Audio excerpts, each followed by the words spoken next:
આ ઘરમાં આવે તો ઉશ્વાસમાં આવે ને એટલે એનો શ્વાસ બદલાઈ જાય છે. હવે આ નવ શ્વાસા તમે સિદ્ધ કરો એટલે 600 શ્વાસા જ્યારે સાથી અને સ્થિરતા પદમાં આવો ને ત્યારે તો તમારા 5 કરોડ ખીલ છે. 5 કરોડના જે મણકા છે ને એ મણકાની પોચમાં એટલે કબીરે એમાં પરમાણ આવ્યું છે. કબીર તો ક્યાં કરો ખોજી લ્યો આપ શરીર 5 ઇન્દ્રિયોનો વશ કરો તો તમે સો આ 5 કરોડ ઉપર જે 5 ઇન્દ્રિયો કોમ ભર કરીને બેઠી છે. આપણે જૂના જમાના જેવો નાના ભણતા ને એ વખત એક કવિતા હતી, જળકમલ સાડી જાને બાળા એ સ્વામી મારો જાગશે તમે મારશે મને બાળ હત્યા લાગશે. નાગણીઓ સૌ વિલાપ કરે છે અને એમાં નાગણીઓનું જે દ્રશ્ય આવે ને 5 નાગણીઓ હોય છે. તો 5 કરોડમાં જે સીધેલી નાગણીઓ તમે વશ કરો તાર 5 કરોડ ખેલી એ પહેલા જ રાજાએ પહેલા વેલા જીવનની અંદર 5 ને સિદ્ધ કરી દીધી. ઘણા એમ કે છે 5 કરોડ સીધ્યા હતા, 5 કરોડ ભક્તો હતા, તો એમાં 10 જણાનું નામ તો યાદ હોવા દો ને આપણે. તો ભુવાઈ પરમાં છે જોડતા વખતે એ બધું 64 જોગણી આવી પણ 17 ના તો નામ લે ખબર પડે. 64 જોગણી આવી તો ચોથા ભાગમાં 17 ના તો નામ લે એ ગુણ હોય ખબર ના પડે 64 જણાની. પણ એ બધું જેમ કરતા ને ફકરતા આપણે જવું નથી. એ પહેલા યુગની અંદર પહેલા દાદા આ 5 કરોડના સીધા બીજા યુગમાં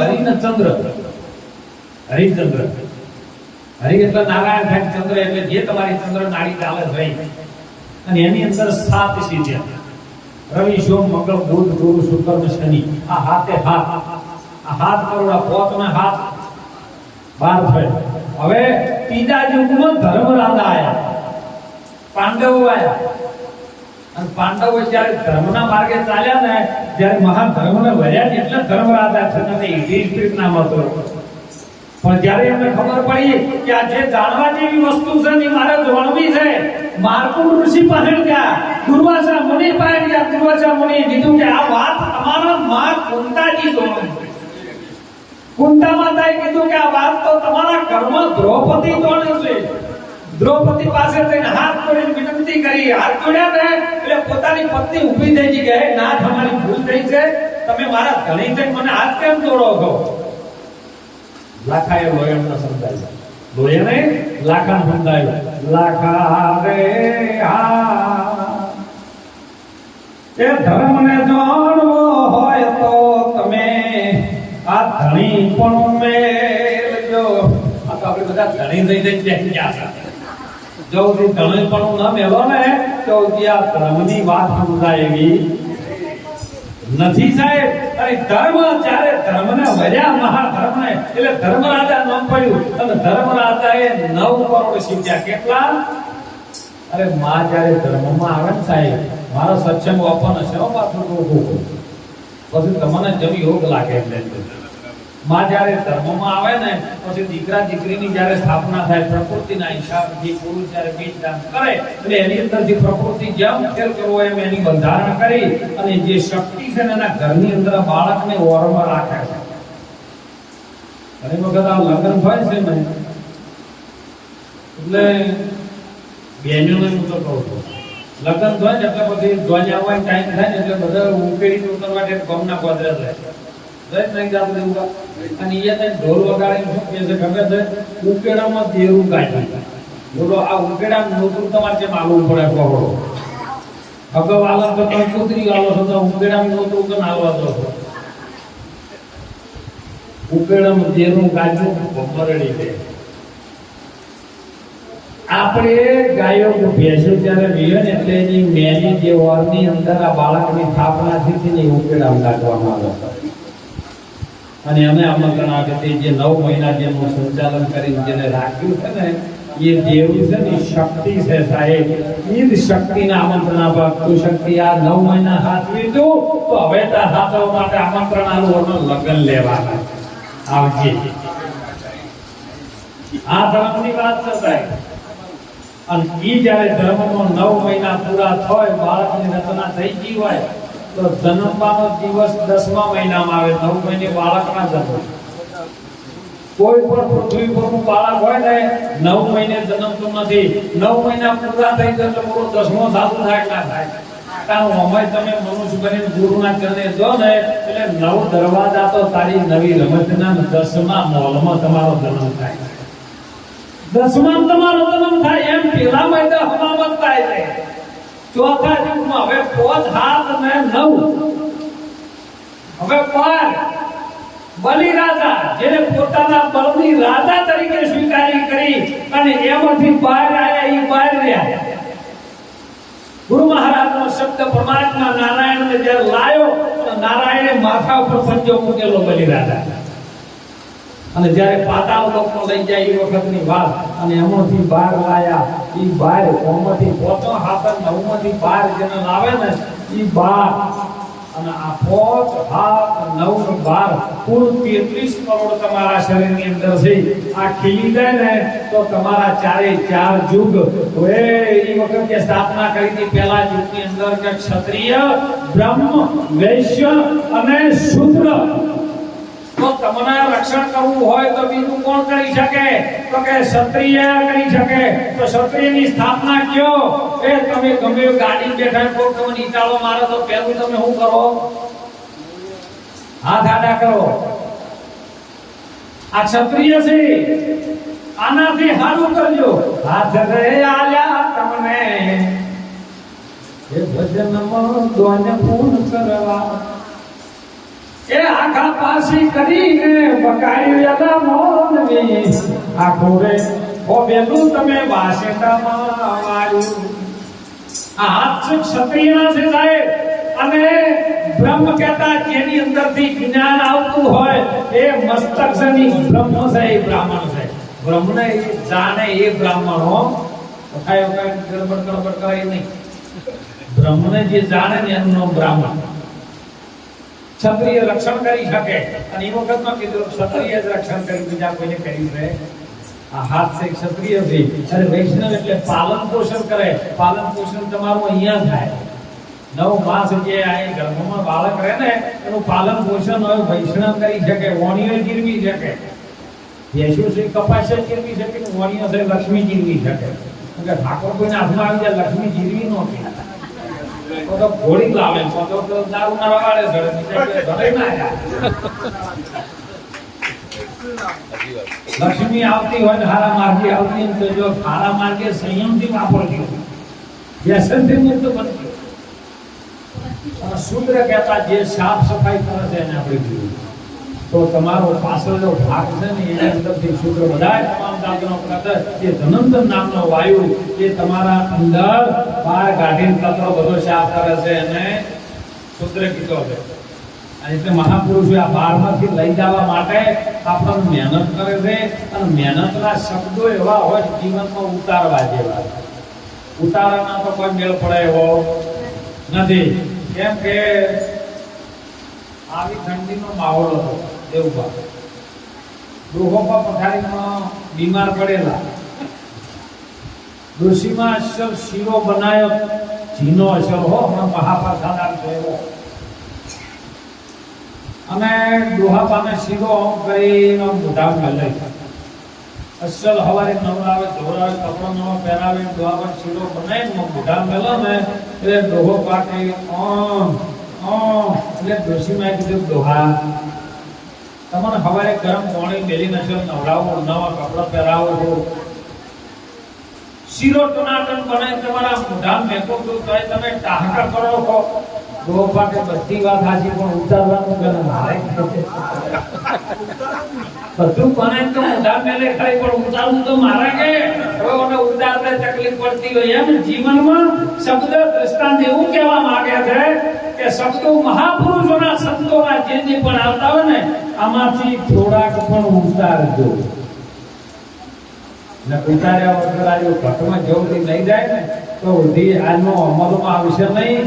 અને મહાપુરુષે પ્રીતમ સાહેબે કીધું રહ્યો કે શ્રવણે થી રેયો માતા એ અતરુદીએ ઠેરાનો ને રુદિકામાં ઠેરાનો રે એ પછી દેહુમાં મારી એ હુઓ કાલ પ્યાલો દીધો કોણ પીવે. શ્રવણેથી રેડ્યો. શ્રવણ એટલે શું? આ કોણ છે ને એની અંદર એક ઇન્દ્રિય આવે છે, એ શ્રવણ છે. કોણ હોકળી ન શકે. નકર જો કોણ હોકળી શકતા હોય તો માણસનો જ્યારે અંદરથી પ્રાણ નીકળી જાય તો લાશ તો પડી ગઈ ને. તો લાશને કોણ તો હોય ને. કોણ હોફળતા તો કોણને હોફળવું પડે. પણ કાનની અંદર હોફળવા વાળો કોઈ છે. કોણને કોણને ને કોણ હો ભલે મારી હેલી. કોણ બોલે છે અને કોણ હોફળે છે. એટલે સંતોને નહીં કેવું પડ્યું તારી કાયામાં કોણ બોલે. તારી કાયામાં જે બોલી રહ્યો છે એ કોણ છે? તો મારા વચમાં રસ્તામાં ગાડી લઈને આવતા ત્યારે વાત થઈ હતી કે બાપુ ઘણી બધી પબ્લિક ભોળાનાથના મંદિર યાદ જાય છે. એ તો ભોળાનાથના મંદિરમાં જાય પણ ભોળાનાથ તો એમ કેમ કે ભાઈ પેલા ચંપલ બહાર ઉતારીને આવજો. તો હમણાં કોઈ જવાનું બધે બંધ કરી એમ છે. કારણ કે કબીર સાહેબે વર્ણન કર્યું, ગોરખનાથે વર્ણન કર્યું, બેઠા છો બોલે નહીં હું ભલા નાખે આવ. એ સુટેલા કોઈ જાગી નહીં માં કિંમતો લાગુ પાવ. મનસા પાવની ગોરખ જાગતા નથી. જે જાગી રહ્યા છે તમે સેવો. આ શું છે એને સમજો અને જાગતાને સેવો. જાગતાને સેવો તો મળે નિરંજન દેવો. નિરંજન નિર્મળ જેનું અંતર થઈ શકે એવો પરિબ્રહ્મ નારાયણ એ પરમાત્મા તારી અંદર વિરાજમાન છે. એ અંદર તું સેવ તો મળી જાય એવો. આપણે પહેલા જૂના ઘડિયામાં હતા તો બધું ટાટા બાય બાય આવી ગયું છે. ટેકનોલોજીનો યુગ આવ્યો છે ને એ બધા અત્યારની નવી પેઢીની અંદર બધા છોકરાઓ બધા tata bye bye hello hi થઈ ગયું છે. પણ આપણા ઘડિયા જે બેઠા એમને પૂછો, ઘડિયા 12 ગામથી આવતા હકાવાલા આવતા ને એટલે શું કહેતા? આવો રામ રામ. કેવો? આવો રામ રામ. કેવો રામ? આવો આવો રામ રામ. આવો જ છે રોમ રોમ. બીજો એક છે પિંડ બ્રહ્માંડમાં જોઈને તપાસી રામ સંભવણ બીજો આવો જ છે. તું જેવો મને એવો છે. તારા મનથી જો કદાચ દોષ વાળું મન હોય તો હવે દુશ્મન દેખાય. અને જો કદાચ નિર્મળ મન હોય તો સવારામ બાપાની સેવિકા જબુભાઈ બોલ્યા નિર્મળ મનથી નિરખીને જોવો પછી એમાં ખોટી ના મળે કોઈ. જેના માથે ભક્તિ ના એ ધર્મ હારું કરવું હોય માથું ના આવે દોડાતું હોય. આવા નરીજન તો ગમનીમાં ઘણા ઓછા છે. બીજા તો ઢગલા ને કરોડ. એ જેના માથે ભક્તિ ના સાહેબ ધર્મ હારું કરવું માથું ને કોક આવી દેવું બા ને કે અમારા ટાઈમ નથી. અરે ઘણા તો ઇંગ્લિશમાં પણ વાતો કરે. એટલે ભગવાનના મંદિરે રોજ શ્રાવણ માસ ચાલે છે. ભગવાન ભોળિયાનાથનો તહેવાર છે. જો કે ના બાપુ મારે તો નોકરી છે, આઈ એમ બીજી. તો અમારે પર કહેવું પડે કે આઈ એમ બીજી તો પરમાત્મા નથી એમ બીજી. પણ જે તા હોય એ ચાહે ત્રીજી અને લોહી ચાહે ત્રીજી તો અટેક ઉપર અટેક કોઈ સહેજ નહીં થાય. તમે જેવું કરશો એવું તમારે વળવાનું છે. એટલે કીધું ને કામનો શંકાથી દાણા મારું દેજો કોઈ નથી.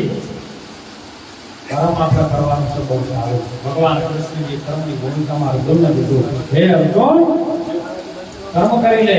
તારો હાલનો ધર્મ શું બોલે છે એનું કર્મ કરી લે જેથી જીવનમાં તારું કઈ કલ્યાણ થાય. જ્યારે એને ધર્મ સમજાવો ને એનું કર્તવ્ય એનું કર્મ સમજાવો ને એટલે પોતાનો કોઈ છે પણ દેહ રીતે માની બેઠા છો એટલે ગંગા સતી એમાં ફરમાન આલ્યું હે પાનભાઈ અતિશય દુઃખ જાણવું પોતાનું મન. તમારું મન જેનું રટણ કરતું હોય એવું ધારો ને એવું બધી દુઃખ ઉત્પન્ન કરે. અને દુઃખ અને સુખ આ તો તડકોમ છોયો છે. એ તો આવે ને જાય. અરે સુખમાં ભૂલી ના જાય તો દુઃખમાં ડગે નહીં. નેવું ન ડગે જેના મંગળા નો ડગે પાનભાઈ ભાલે ભાટી પડે બ્રહ્માંડ. અરે વિપત આવે ને વરસી ના જાય સોઈ ને હરી ભક્તિ કર્યા ના પ્રમાણ. અને ભક્તિ કરે એટલે ઘણા તો મને કે બાપુ ગુરુ કર્યા ના ગુરુ માથે હાથ મેલ્યો છે. ગુરુ ધારણ કર્યા ને તારની શાંતિ નહીં હો પણ તારી નિષ્ઠા બાકી નહીં. મહાપુરુષ એટલે કે જીવન ધન બની જાય સંતોના સંગમાં. એ દાનવનો માનવ બની જાય આવા સંતોના સંતના શરણમાં રહેવું જરૂરી છે સાહેબ. અને એટલે તો સંપર્ક મહાપુરુષે વાણી વાત કરી દો.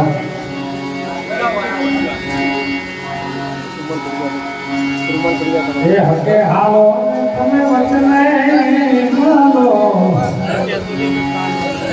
એ આમાં ખરી વરસી માયા એને ખેલો એ ભાઈ ભાવનો મેલો મેલો પ્રથમ યુગમાં જેથી પેલા નદી સીધ્યા અમે કરી છે સત્ય ધર્મની વાત એ રાણી રત્નાવળી રૂપ્યો ધન્ય ધન્ય ધર્મ છે નિજાર ભાઈ ભનો છે આ ભાવનો મેળો આપણે બધા ભાવથી કેલા છે માતા ઋષિ ઘેર જેથી પાઠ મંડાણો અને વચ્ચો છે એ મહાજ્ઞાન એ જેના દર્શન કારણે એ તો નીસર્યા એ સતી તારા ને હરિચંદ જોગો ભાઈ ભાવનો છે એ કેવો કેવો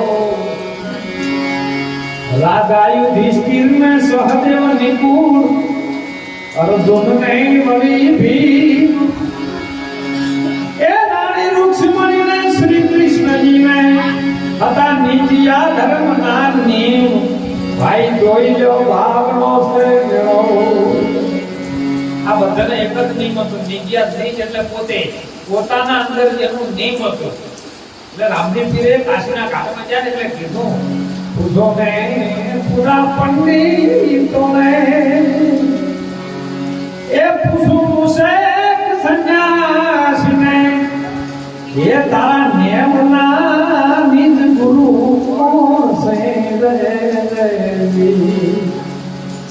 તેના ગુરુ મળે કોઈ તન ના મળે કોઈ ધન ના મળે કોઈ સત્તા ના મળે કોઈ જ્ઞાન ના મળે પણ હે તારા નિજના નેમ ગુરુ કોણ છે જો તારા નિજનું નેમ નહીં બંધાય ને તો ભક્તિ તારા પ્રગટ નહીં થાય ભક્તિ તો પ્રેમ પુરુષની છે બીજા કોઈની છે અને પ્રેમ જેને થાય ને તો સંતો એમાં કીધું કે વાલો મારો પ્રેમને વશ થયા રાજી પછી શું કરે એમાં પંડિત અને કાજી એ સંપન્ન ભોગ મેલાજા દુર્યોધનના જેને ત્યાગી અને વિદુરના ઘેર તોતોડાની ભાજી કાઢી અરે કેવા માજી લાયા હતા હો કેવા લાયા હતા માજી અરે ગર્ભ કાઢીને બહાર નાખી દીધો અને વાલે સાલ કાઢી કોઈ ના જોયું જેને જાગી વાલો મારો પ્રેમને વશ થયો રાજીમાં શું કરે પંડિત અને કાજી પ્રેમ અતિ અક્ષરનો છે એમાં કબીર સાહેબે તો એમાં પ્રમાણ આપ્યું છે સાહેબ કે પ્રેમ પ્રેમ સબ કોઈ કહે પણ પ્રેમની ન જાણે રીત અને જો ના જાણે રીત તો જિંદગી આખી છે એની ખુશી હે પોઠા પંડિત તો પંડિત હુआ પંડિત બન્યા ને કોઈ ડાઈ અક્ષરનો પ્રેમનો પટેલે ને સોહી પંડિત હોય રામ રસ એસો હે મેરો ભાઈ પીવે સો અમર હો જાય અમર બનવું હોય ને તો એ ગુરુ મહારાજનો રામ રસ પીજો બીજું ન પીતા હવે પીવા જેવું છે પણ રામ રસ પીજો ઉનાળા દાડો હોય તો શેરડી રસ પીજો ચા પીજો હું તો કહું દૂધ પીજો પણ પેઠા હોય ભજમર કોઈનું લોહી ન પીતા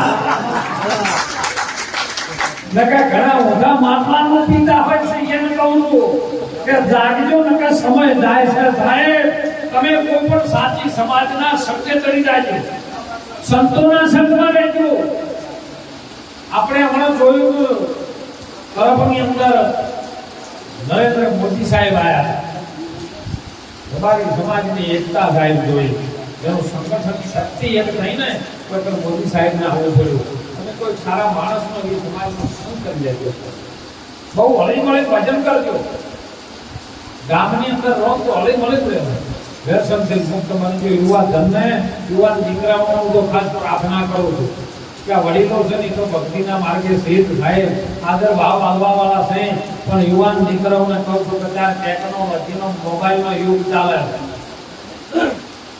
મોબાઈલમાં તમે જોજો ટચિંગ છે મોબાઈલ